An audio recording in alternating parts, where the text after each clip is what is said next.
Bonjour à tous, c'est Jean-Luc Haut sur sa chaîne YouTube. Aujourd'hui, nous allons voir comment l'Allemagne veut s'imposer comme le seul fournisseur d'armes de l'Europe. En 2 séances parlementaires, le Bundestag a approuvé plus de 8 milliards d'euros de commandes militaires. L'Allemagne confirme sa mue en première puissance d'armement du continent. 8 milliards 200 millions d'euros en 2 séances parlementaires. Le 14 et le 15 avril 2026, la commission du budget de Bundestag a approuvé, en marge des premières consultations intergouvernementales germano-ukrainiennes depuis 2004, 4 enveloppes distinctes couvrant des intercepteurs patriotes, des systèmes de défense aérienne, des drones de combat et des équipements anti-drones. Tout contrat supérieur à 25 millions d'euros requiert ce feu vert parlementaire, un seuil inchangé depuis 44 ans qui explique la forme des votes groupés. Berlin a choisi ces 2 journées pour signer simultanément des engagements qui auraient pu s'étaler sur plusieurs semaines. 3,7 milliards pour une usine bavaroise. Le contrat le plus important, 3,7 milliards d'euros, a été signé directement avec Raytheon, filiale du groupe RTX Corporation, pour la fourniture à Kiev d'intercepteurs patriotes GEMT. Berlin a délibérément écarté la procédure FMS, Foreign Military Sales, qui aurait impliqué les circuits administratifs américains pour passer par une vente commerciale directe plus rapide. C'est la plus importante Direct Commercial Sales qui jamais conclue pour le programme GEMT, version modernisée du PAC-2, capable d'intercepter des missiles balistiques et tactiques, des missiles de croisière et des aéronefs militaires. La co-entreprise Comlog, créée par Raytheon et MBDA Deutschland, financera la construction d'une usine de production à Schroppenhausen, en Bavière. Vocation affichée, alimenter les 19 pays utilisateurs du système Patriot à l'échelle mondiale. Raytheon investit massivement pour augmenter la production de GEMT afin de soutenir la demande mondiale croissante, a déclaré Phil Jasper, président de Raytheon, le 14 avril 2026. Une fraction du financement couvrira également le remplacement des systèmes patriotes que la Bundeswehr a déjà cédé à l'Ukraine. Iris-T, drone IA, le second paquet de 4 milliards.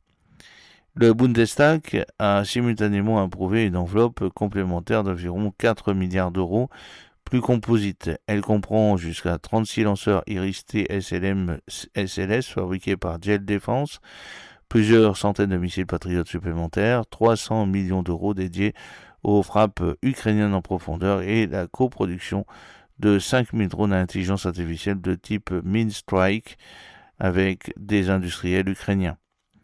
JEL Défense a inauguré en janvier 2026 un nouveau centre d'intégration à Nouvelle-Air dans la Sarre, après un investissement d'environ 1 milliard d'euros. Le rythme de production visé, 10 systèmes Iris-T en 2026, jusqu'à 16 par an d'ici 2 ans. 9 unités étaient déjà opérationnelles en Ukraine début 2026 sur 18 commandées, ce qui mesure l'écart entre les commandes annoncées et la livraison effective.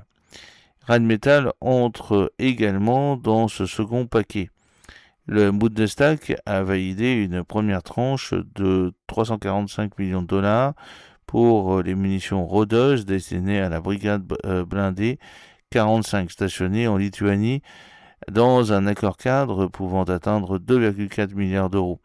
Cette commande s'ajoute aux 536 millions d'euros engagés en février 2026 auprès des startups Helsing avec son drone HX2 et Stark Défense avec son modèle Virtus.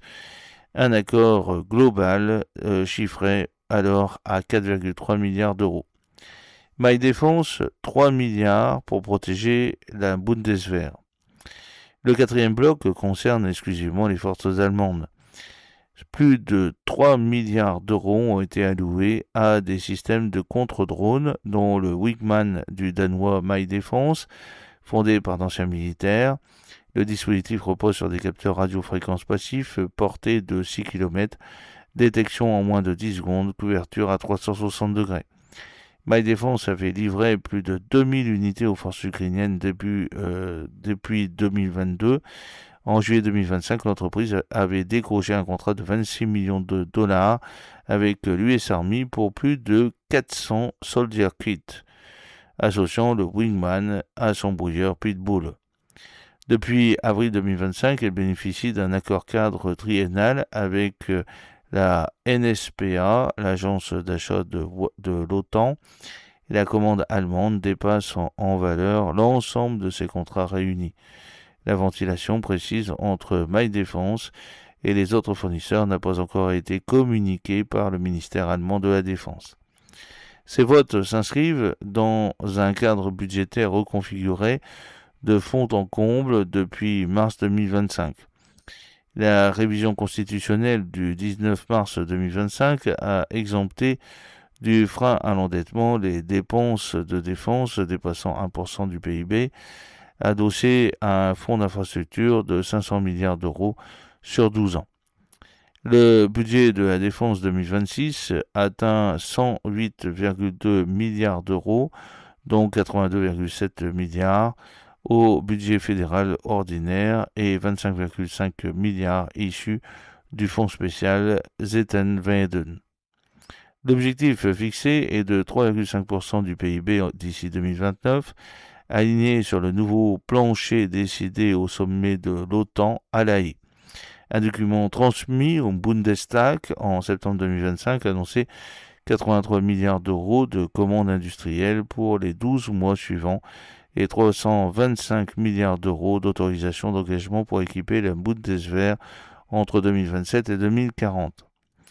Depuis le début du conflit en Ukraine, l'aide militaire allemande totalise environ 55 milliards d'euros engagés ou versés, auxquels s'ajoutent 39 milliards d'aides civiles bilatérales.